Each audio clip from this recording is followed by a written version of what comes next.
Hello, everybody, and welcome back to another episode of A Profits. And today we have an incredible person, Simon Bedard, who is actually from Australia.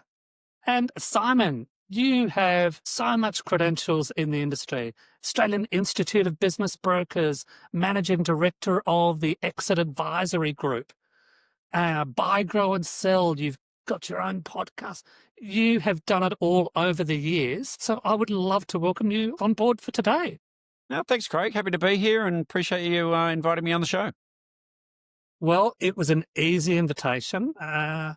Were chatting. You said, what do you want me to talk about? Well, Simon, I think anything that you've got to say is going to be valuable for everybody. But the thing that I would love to hear more about is Exit Advisory Group. I've done episodes on the Ds and disaster, divorce, all of that sort of stuff. You live this every single day, and you've been doing this for a very long time. It would be terrific for people to hear from you.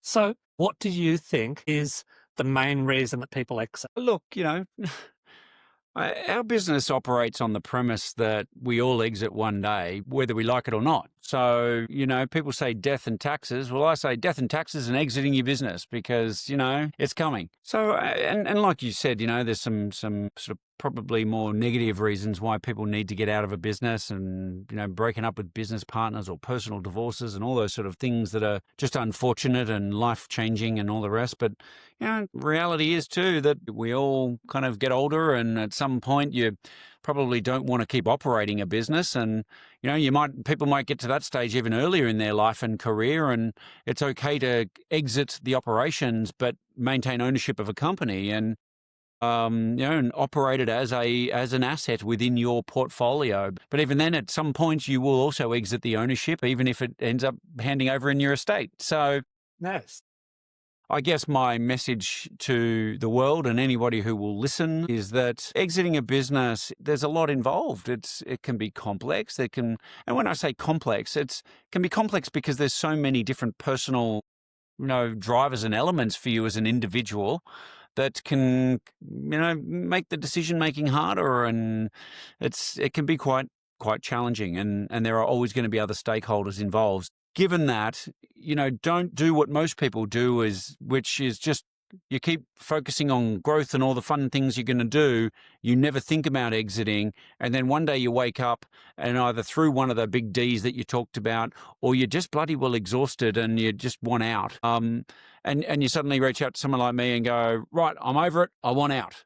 Because we can probably get you out, but that's probably going to be a suboptimal outcome, and you're probably not going to achieve all the things you want to achieve because you've been focused on how to, grow the mountain, how to climb the mountain, but not actually how to manage your way back down. But only the smart people come to see you, though. Because most business, that wasn't a pat on the back, but most businesses don't actually ever sell, do they? Well, I mean, Most of them shut down. You're right. And I think if you look at the statistics, and I guess it depends on where you're playing, right? So 2.5 odd million private businesses in Australia that are actually operating. So we're not talking about corporate trustees who don't buy and sell and trade, right? So 2.5 million trading companies. And of those, well into the 90%, most of them turn over less than $2 million. And so yes, a very, very large portion of companies are unsaleable and will just close their doors, or possibly will get handed down or handed over to somebody else, either to family or even a manager. Sometimes it's sort of just they phase out because they just don't want to close the doors. But yeah, you're right. Most companies don't sell. When you look at those broader statistics, I guess where we tend to play is more in the companies that are kind of at the lower end, worth about $2 or $3 million up to about 100 million. And I say that not because 100 million is actually a cap, because I mean, and Craig, you'd appreciate and know this, that running a process for a $20 million company is no different to a $500 million company. But once your company starts being worth about 100 million, typically they're a very much more attractive target for the bigger end of town. You need to be audited and you need all these other functions. And, that's where the bigger guys tend to play well and cross-sell and do all that sort of good stuff. So, we're not resourced to go and duke it out with those guys. So we kind of play in that lower to middle market where business owners who have built something of value, they understand and recognize that they're not experts in this space and they need help without trying to put too fine a point on it. Their business can afford to engage good advisors. But let's be real too. These are business owners who've built companies usually from the ground up. They don't want to give up their firstborn child for a brand name. They just want good people around them who give good advice and will be honest and help them. And so, that's the kind of space we play in. And what I find is that in that lower to middle market, businesses can and do sell quite well, but of course there's some caveats. So, is the business itself saleable? Do you have a good team around you? I'll tell you straight off the bat, we do about a dozen transactions a year and we probably say no to more business owners than we say yes to because either their business is not ready, they're not ready. I'll be blunt here, Craig, and say there's some people that you meet that just aren't very nice people. And I think, selling businesses is hard. And I don't know if I want to be in a trench with you for 12 months slogging my guts out if I don't feel like we're aligned around values and things like that. So Absolutely. yeah, I mean, yeah, I what I have seen, and I'll make this last point and shut up for a minute, but I think there's a lot of people out there, transaction sort of people, advisors, brokers, who, well, you've heard the expression, if all you've got is a hammer, you treat everything like a nail. And if all you do is Yes. make money when the business owner actually sells their company, well, then you are intrinsically motivated to get them to try to sell a company because you're trying to get paid. I kind of think that's the wrong way because what that leads to is poor behaviors. It leads to, hey, take on every single business there is out there to potentially sell, throw it all online. Now I've got all this volume game playing. Hey, I know only 15 to 20% of these will probably close, but if I've got enough of them, I'll make money. I think that's a really bad approach. I think that that's more about what you want rather than what your client needs. I think that that's you're in conflict with your clients and you are going to be put in a position where your values and morals can be questioned. I think from our end, we like to spend some time up front to get to know the client, to get to know the business. Do we actually believe it's saleable? Are we aligned with our clients in terms of what the value and the terms and the structures could look like? And if we now meet on values and all those other things, well, hey, we're probably a good partner for you. And if for any reason any of those factors don't fit, then it's better to say, hey, listen, we're probably not the right people for you. And, we're not going to take that job on, which is why we're probably closing 80, 85% of our deals. And the ones that don't close, usually it's something in the client's business that's kind of gone wrong or the numbers have started going south in the middle of the deal. And we've said to them, listen, we should pause. You're doing them a favor with that. You really are. And if they're not ready, it's just going to lead to disappointment one way or another at some stage. But I think that's the point, Craig, is that, this spending time up front to get to know them and understand if we're aligned, because, you would have seen this where you've come across the occasional client where you think their business is worth X, but they think it's worth 2X or pick a number, right? So there's not an alignment there. And literally, I'm almost quoting verbatim here, Craig, but I heard a broker, a transaction guy, once say in a group of people, we were all having a beer at this networking thing. Yeah, I've got this client. He reckons his business is worth $1 million, but he's bloody dreaming. So anyway, I listed it and I told him I'd listed it $1 million and I will just let the market bash him down for 3 or 4 months till he takes the 600 grand that it's worth. And I literally, my jaw hit the floor. I couldn't actually believe that A, he thought like that. B, he just blatantly lies to his client like that. And C, he actually came to a group of people and was like bragging about it. And I thought that typifies what's wrong with the hammer and nail kind of business model of a lot of transactionary people.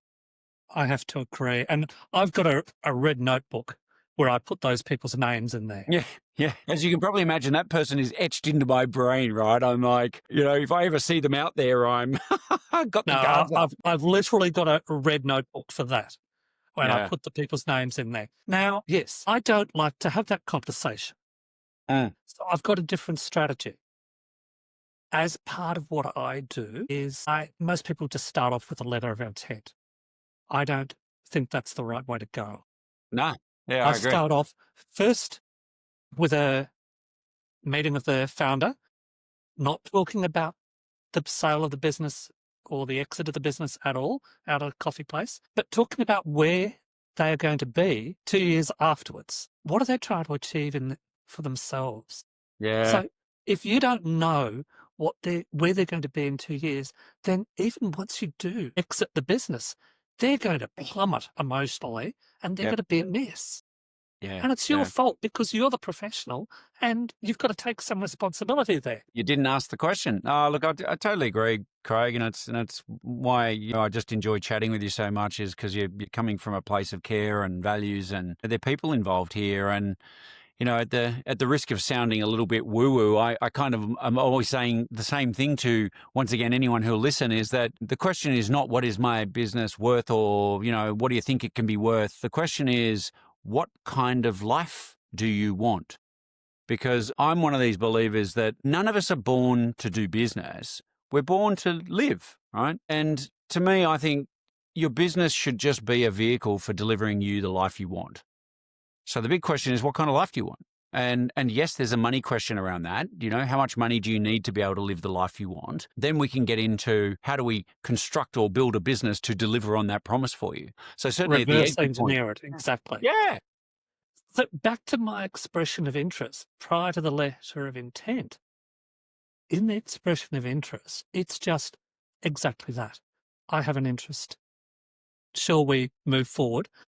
In there, I have a requirement though, and that is they must go off to one of my panel of forensic accountants to go off and take the money out of their own pocket, put it in their business, go and find out where their business is not working, how it could be done better, what the business is valued at. What that means, though, is that I'm not the one breaking the bad news and saying, oh, it's only worth 600,000, not $1 million. You mean you're not the one telling them they have an ugly child? I can't even say that on ChatGPT because it rewords it. I've tried the ugly child thing on ChatGPT, and if you put it through a transcription thing, it just doesn't work out. But yes, the thing is, if they've taken the money out of their own pocket and they've gone and 5 figures, you don't get any change out of 20 grand for this. And they've gone and done that. They're going to listen to the person. Yeah. Yeah. That way we can have a great conversation when they come back from that. And there is no conflict. There's no argument. It's a matter of, okay, how do we get you to where you need to go? Yep. I think that's great. It's what you're looking for is a little bit of first of all, is independence, but a little bit of an anchor around an approach here. Right? We've seen a similar thing with a transaction we're working on at the moment, and people can get a little bit caught up with what the number is, as in the price of the business. Whereas because everyone starts arguing around the price and the different levers and whatever else. What I was trying to say to both parties is let's just agree on a formula here. Let's agree on some principles, because the numbers are whatever the numbers are. Like if we've agreed that a valuation methodology in this instance is fair and reasonable, then we can just put the numbers as inputs and it will spit out what is a fair and reasonable number. And we can stop the podcast now. I think we've got enough value out of this today. That in itself is just genius. That really is, Simon. Well, I think one thing to recognize, and for anybody who's listening, is that I think a lot of business owners, and you're playing in the dental and sort of medical sort of space, a lot of these experts who aren't experts at selling their businesses and even running businesses. But what a lot of people just don't realize is that exiting a company and selling a business is far, far more complicated than they think. It takes a hell of a lot longer. There's 101 reasons why a deal could fall over at any point in time. And, there's a little running joke amongst a lot of M&A people, right, that you'll lose a deal 3 times before it closes. Yes. It'll die 3 times before it closes. Because I still think people draw this analogy of, well, isn't it kind of like selling a house? And I, of course, keep saying to them, nobody ever walks into your business and goes, oh my goodness, I just love the kitchen and bathroom and the local schools are so lovely. Let's just pay a bit more for this business. Said nobody ever in the history of selling businesses, right? So, it's not emotional for business buyers. It's business. And they're usually surrounded by very good advisors. And if anything, buyers are often looking for reasons not to transact rather than to transact. So can I interrupt you? I don't mean to. Yeah. But I just think you've made an excellent point there. the business advisors advise not to transact. Do you often, frequently even, see that the business advisors are often the bigger hurdle from the buyer and the vendor actually coming to an agreement and coming to a solution? I literally just did a podcast last week, I think, and it was on business brokers. And I said, no matter what happens, the business broker has got to get their money. Mm. I don't care what you do around it. The business broker has to get their money. Otherwise, they're just going to destroy the deal no matter what. Yeah, look, I think to say destroy the deal, there's not a lot of reason for a broker to destroy the deal, because at the end of the day, they only get paid if the deal goes through. What I do think, though, back to the hammer and nail kind of scenario, is that what you will find with some brokers is that, okay, they might have asked you for a couple of grand up front just to put in some effort and, do something. But what I think the concern is, they're making no money, right? They're out there, let's say they're working hard for 6 months trying to get a deal done, not one of those guys who's just sitting back waiting for internet inquiries. But let's say they're working hard for 6 months. They've finally got somebody who's showing a bit of interest. Maybe they're offering far below what the business owner wants, or far below what is reasonable value even. I think there's a subconscious thing there, I think, for a lot of brokers to then go, come on, I just need to get this deal done. I need to get paid on this. I've been working really hard. So the influencing and the pressure goes on to the business owner to take the deal, even if they're not using those specific words. They're in conflict. And so I think that's kind of where the advisors, in particular case with some brokers, might lead to them influencing a business owner to take a deal that is less than ideal, not necessarily destroying the deal. But you're right in terms of, I think you're right in terms of advisors in general. And I'll give an example, kind of picking on lawyers a little bit here, and I'll say, disclaimer, I have many, many lawyer friends. We have very, very good lawyers that we typically recommend in M&A transactions. But I have seen lawyers completely blow deals up because they want to be the big man in the middle of the deal, and they want to be the hero, and they want to redesign things, and they want to throw their weight around. We've all seen this, right? Where you've got a simple contract. I see it on NDAs, believe it or not, where we send off a simple NDA, and a lawyer's coming back trying to justify their existence by pulling up clauses and little words, meaningless things in an NDA, just to demonstrate, look how smart I am. I can over everything. And I think, well, actually what we're trying to do is not argue. What we're trying to do, and look, and I'm going to give you one of my little lines here, Craig, but which I will tell to, once again, anybody who will listen. But given how damn hard deals are, transactions only happen when you have a willing buyer and a willing seller who can form a lot of trust in a short period of time. So arguing doesn't help. Discussion helps. Collaboration helps. And when you get a lawyer that comes in who is ego-driven, that's a problem. When you get a lawyer that comes in who is not experienced in it, that's a problem. And I've had clients who do this, who don't take my advice, and they say, oh no, I want to use Reg. Reg is my lawyer. Reg has been great. Reg has done lots of stuff for me over the years. And I go, how many deals a year does Reg do? He's done M&A. He's told me he does M&A. He's sold businesses. And I go, hey, Reg, when was the last time you did a business sale? It was probably a couple of years ago, maybe. I think I did a local kind of, whatever business. And I go, look, this is not the guy. No offense to Reg. But, if you need a international tax law specialist, you don't ask your local conveyancer. If you need an M&A lawyer, you don't ask the regular lawyer who does your HR contracts and handles your other stuff. You want somebody who their bread and butter is M&A deals. 80% of their revenue, for example, comes from transactions, because that person knows where all the pitfalls are, and they're the guide through the jungle, and they're going to tell you to step over this branch and duck under that one and avoid that crocodile pit, and knows when to butt out as well, because it's not just the signing of the contract that's important.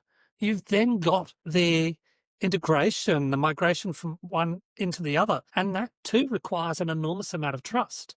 Yeah. Now, Yeah. I did one last year, 5 aged care facilities. No, this was a different aged care facility. It was a demerger that I was doing. And the little Wi-Fi things in the roof. Everybody gets Wi-Fi these days, even in aged care facilities. And the computer networking stuff. I knew this organisation. I knew they couldn't use the existing stuff in that building. They'd have to bring in their own stuff and put it in. Otherwise, it wasn't going to work. I said, well, fine. I said, you rip it out, put your stuff in, just stick it in a box at the front door and I'll take care of it for you. So I went round there after they paid an electrician to go in, rip theirs out, put it in a cardboard box, put theirs in. $36,000 worth of assets I retrieved back Yeah. for $0. Yeah. Now, that wasn't deceptive. It was their goods. They gave it to me. Why? Because, and you can look on my LinkedIn recommendation, those same people have raved about how I helped them, and they were the buyer. I was working for the vendor. Yep. And Yep. I'd helped them and worked with them and made it such a smooth transition for them. Yeah, it's interesting, isn't it? It's it's a that whole trust element, and I say to buyers up front as well. I'd like to think that at the end of this transaction, you'll look back and say, A, geez, these guys ran a good process. B, they were very transparent, trustworthy. We'd be happy to deal with them anytime, and that's certainly the goal, I think, in any kind of business relationship. But, adding to, and bringing in the other advisors into this kind of situation, I find a lot of business owners are uncomfortable talking to their accountants. And I've heard a lot of times, oh, my accountant tells me not to sell, and my accountant just doesn't want to lose a client, and all that sort of stuff. I think, with all this sort of stuff, this is human nature, right? Change is inevitable. Stuff is going to happen. You can't avoid that. And I think whether you're the accountant or a different advisor, you can have the scarcity mindset of, oh my God, I'm going to lose something here. Or you can say, hey, this is actually not about me. It's about the clients. It's about this broader scenario. How can I be as useful and valuable as possible to this situation? And okay, I might lose a client at the end. That's a possibility. But actually, I might actually pick up a whole lot of work because of what's going on. And with my proactivity, I might get even more work out of that. And see, and I've actually even had in numerous occasions where a buyer has said, my goodness, your accountants are so darn good. We'd actually like to keep them because they know this business inside out and they seem like great people to work with. And I think, well, There you go, right? Growth mindset, positive, value-driven, collaborative, they're the kind of things that help massage. And it doesn't guarantee you'll get a deal done because, as we know, deals fall over. But, they're the sort of things that certainly give you a far better chance of getting a good outcome. In that case, the vendor does exit the business. They probably can't sit straight because they've got too much money on one side of their hip pocket there. And the wallet's uncomfortable to sit on it. So they've actually got to do something with that money. Yeah. Where are they going to go next? Probably back to their accountant? Well, in many cases, probably buy another business? Yeah. So no, you can't be that scarcity mindset. Yeah. You've got to be the best person you can be. That's now, it. Yeah. We haven't been through my 4 rules yet, Simon. We should go through my 4 rules. Absolutely. First rule is, tell me what you can do. Second rule is, tell me what you can't do. And that's okay because there's always someone out there that can. I just need to know. Rule number 3, never lie to me or my customer. Rule number 4, never ignore me or my customer. See rule number 3. So that's how I go into a relationship with people. I lay it out there. Now, they're pretty easy rules, impossible to come back from if you break them, but they're pretty easy rules to work with. And most people say, oh, I always do that. Yeah, because they don't need to be said. But once they are said, yes, you just can't go back on them. Yeah, you've set the expectation and everyone understands the rules of engagement. And I can't go back on them either. Yeah. Because they came out of my mouth. Well, it's like one of my mentors said to me, it's a funny thing, trust, isn't it? It said it's painstakingly built one grain of sand at a time, but then lost in bucket loads, right? So, yeah. But tell me if you see it differently, Craig, but it's funny how often I'm bumping into people these days, and this type of discussion we might say is common sense. That's common sense. But, I'm more and more realizing that common sense is just not that common. And just doing the simple things well is starting to feel like a differentiator out there. It is. And I go back to that demerger and that I did and how they raved about me for how I conducted myself. Now, that's how we should all aim to be. And the benefits that I got out of by conducting myself, and I must say, it was incredibly frustrating because they just should have been better than what they were. But they needed help. I gave them help, and we literally got that sand back in buckets. Yeah. Yeah. So, Yeah. yes. It's one of those things, isn't it? It's I guess we're coming full loop here, but exiting. I just think for any business owner that might be listening to this is that exiting has its challenges. Yes, there are well-worn pathways and optionality and good advisors around that can help you. But number one, don't assume it's simple. I mean, these people who get a quick tap on the shoulder and they manage to get a deal done and it's all quick, like they're the exception, not the rule. But they're the ones that everybody hears about and starts to think that that's the norm. And that really is a trap. It takes time. There is complexity. Genuinely, in my view, want to be at least planning your exit 3 to 5 years out. I do get a lot of people who say to me, it's the well-worn saying of the best time to have your exit strategy is before you get started. I actually don't agree with that because Yes. I'm, maybe a wee bit contrarian on this, but I actually think when most people, particularly if you're doing a startup, they've got no bloody idea whether they're going to be able to exit this business for anything meaningful. I think most people, you get started in a business, the first thing they're trying to do is get some customers and get some cash flow coming in. The second one is get it to a point where it's actually washing its own face and breaking even. You chat to people early stage, and don't get me wrong, I mean, if you're a tech founder, I think tech founders recognize the term exit more than any other kind of founder anywhere, right? Because tech founders know they're going to spend a lot of time and money and effort and they're going to lose a lot of money over years, and exiting is where they get their money back. And so for them, it's a tech and SaaS. I'll always put a little caveat that that's a little bit of a different model and market.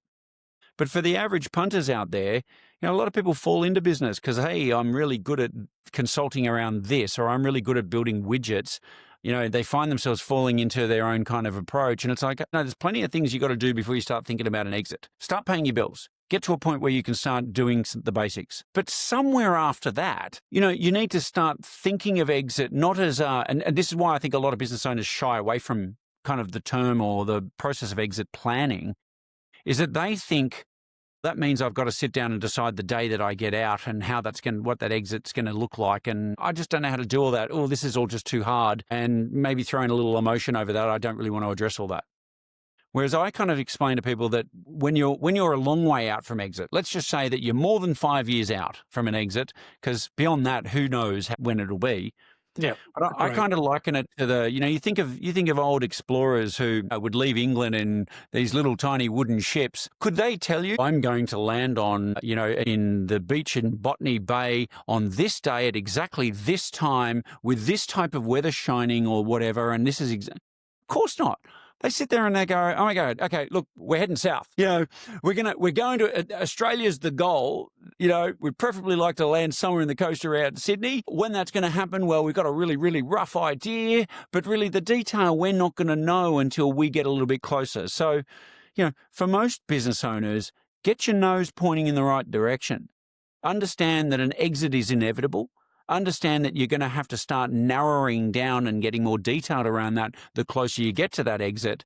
But the first step is, 1, acknowledge it's going to happen. 2, start moving in the right direction in terms of how you want to structure things. Well, agreed. I would not do an exit myself. Hold on, isn't that my entire role? Yeah, good point. No, I wouldn't, because as you said, with the M&A lawyers, it's not something that I do every single day. So when I do an exit, it's a matter of planning and getting the right team around me and the right people around me to do the stuff, because they do it every day. They do it every week, every month. Well, it's like the old expression, Craig, everyone understands that, it takes a village to raise a child, right? This idea that, more than just the parents, right? It's nice to have a community, and great if you've got relatives, but, sometimes just a community of good family, friends and good influences around your children for them to grow and be a whole adult, a well-rounded person. Well, I think it takes a team of dedicated and professional advisors around a business owner to help them raise that business and see it exit well. And like we said, it's a journey, right? Now, you're a pretty experienced guy, director and national chairman of the Australian Institute of Business Brokers, so you would have come across a few people. Let me just ask you one question. Have you ever come across a self-made man? Plenty of times. But you know what? They don't get there on their own. Yes, exactly. You've got to have that team behind you. You really do. Nobody makes it on their own. Nobody. But yeah, sure, it is on you and you are responsible and you need to drive it. But yeah, in fact, I got a very, very, very wealthy friend of mine who, we had that very same discussion. I said, come on, you'd be able to rattle off five people quickly who've had a massive impact in your life.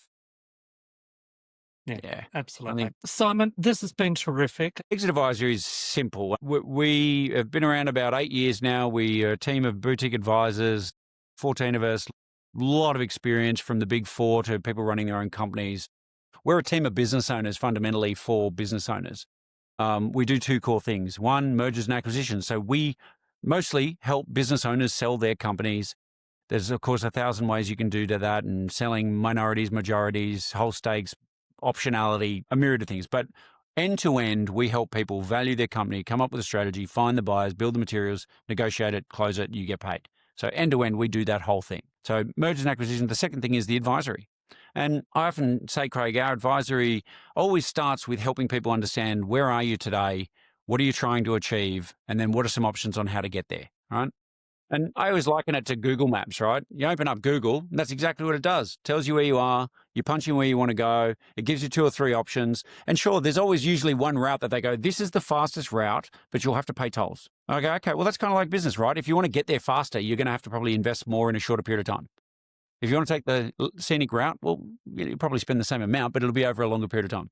So I think part of this is just about helping business owners really understand and put some science around, where do I want to go? Where do I need to be? Where am I today and how do I get there? So that's us in a nutshell as a business. One thing I would like to leave with any listeners today, if you're a business owner, is something I'm seeing a lot of over the last few years since COVID, is this whole kind of thing around getting a tap on a shoulder and being approached by buyers. Oh, I got a tap on the shoulder the other day. Gotten a couple of emails and people are always approaching me to buy my business. Yes. And it's wonderful. And it's such a lovely feeling. It's an ego stroke. You feel like, oh my goodness, I'm finally getting recognition for all my hard work. And sometimes those deals actually do come off.